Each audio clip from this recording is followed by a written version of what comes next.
परम पवित्र शत्रुंजय गिरिवराय नमो नमः। आप सभी ने सुना होगा कि इस गिरिराज पर कभी भी कौवा नहीं आता है। सभी पशु पंछी आते हैं, पर कौवा क्यों नहीं आता है? उसका रीज़न है, उसका इतिहास बना हुआ है।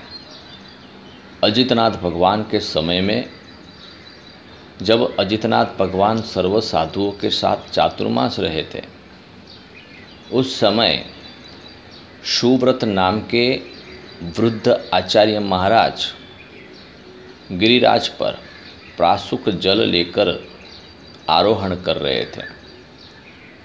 चढ़ते चढ़ते इतने परिश्रांत हुए कि सिद्धगिरी का प्रथम शिखर आते ही किसी पेड़ के नीचे विश्राम करने के लिए बैठे।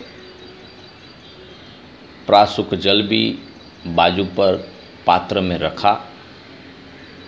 उड़ता कौवा वहाँ पर आया और आकर आचार्य महाराज का जो प्रासुक जल का पात्र था वो गिरा दिया। गिरते ही सारा पानी मिट्टी में बह गया। सुव्रत आचार्य महाराज ने देखा और कौवे को उन्होंने बोला कि हे कौवे, ये जल तुमने गिरा दिया।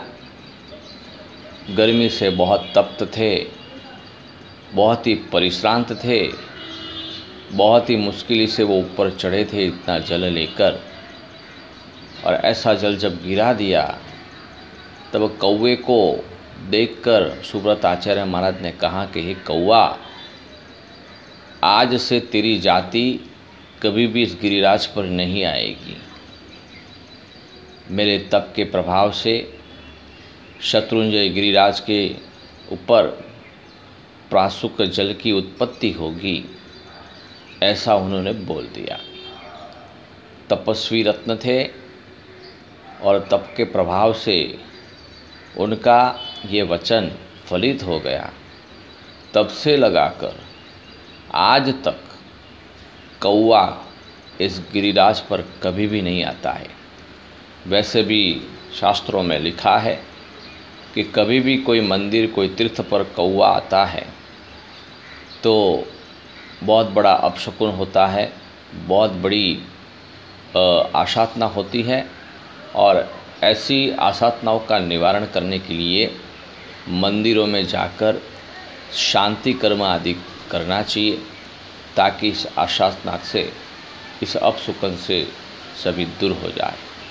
धन्यवाद।